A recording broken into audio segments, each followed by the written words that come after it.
les frères ennemis dans la famille Jackson. Ah, la famille Jackson est une famille extrêmement complexe. Bien évidemment, on a le King of the Pop, mais avant toute chose, nous avons Joseph Jackson, l'impitoyable patriarche, et la plus importante, la matriarche, Catherine Jackson, qui veille au grain pour surveiller dans l'ombre les intérêts de la famille. Dans la famille, on a bien sûr les frères, mais on y reviendra plus tard, et on a les sœurs, qui sont au nombre de 3. On a Janet, mais on va pas trop s'attarder sur elle, et on a Rebbie et Latoya. Rebbie, c'est l'aînée, la grande sœur, discrète, qui a sorti plusieurs albums dans l'ombre et qui n'a jamais fait de mal à personne.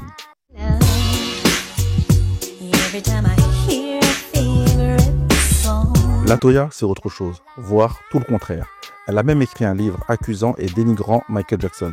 C'est pour moi la sœur qui a abusé de la fameuse phrase « Joker, tu me dois le respect, je suis ta grande sœur ».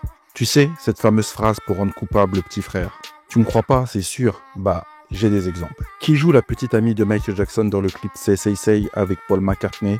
Bah, c'est Latoya.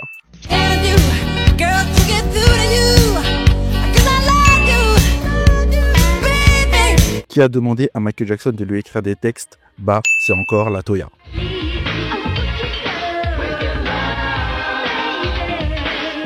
Qui chante sur scène les chansons de son frère? Bah, c'est Latoya.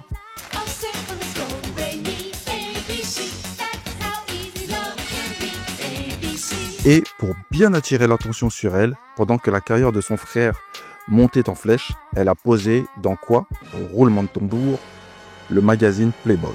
Bref, si tu n'es toujours pas convaincu, c'est la sœur toxique qui aujourd'hui ne mange plus trop à la cantine. Mais revenons aux frères, et là je te conseille de bien suivre. Donc à la base, les Jackson 5 sont comme leur nom l'indique, 5.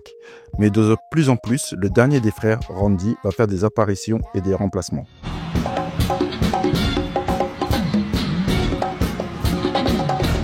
En 1976, les Jackson 5 veulent leur indépendance musicale et donc veulent quitter Berry Gordy, le patron de la Motown, pour bien sûr gagner plus, mais surtout proposer des chansons à leur image. Ils obtiennent un contrat en or avec Epic Records, mais Jermaine Jackson ne va pas les suivre. Vous vous demandez tous pourquoi? La raison est simple, l'amour.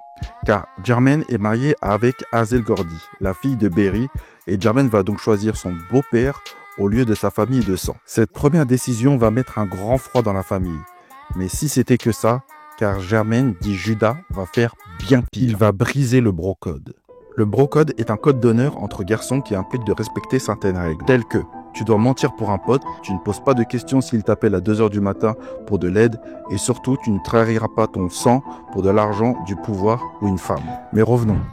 En 1986, Randy Jackson rencontre Alejandra Oaziazia.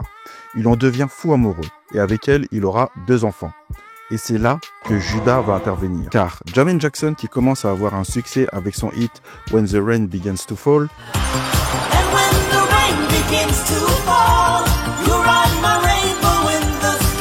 va briser en 2 le bro-code. Car fin des années 80, il va commencer à sortir avec cette même Alejandra.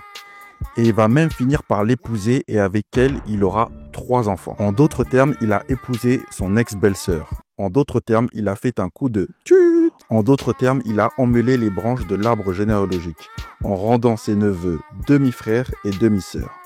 D'ailleurs, un de leurs enfants, Jafar Jackson, est le personnage principal du nouveau biopic sur Michael Jackson.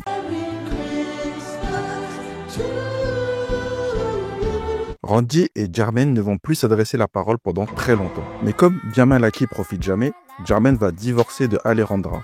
Et les 2 frères vont se remettre à se parler et à s'afficher ensemble sur scène lors des shows Revival ou à l'enterrement du King of the Pop. Encore une histoire qui prouve qu'il faut toujours respecter le bro-code et plus sérieusement que l'amour de la famille et du sang triomphera toujours. Circuit classique by Funky.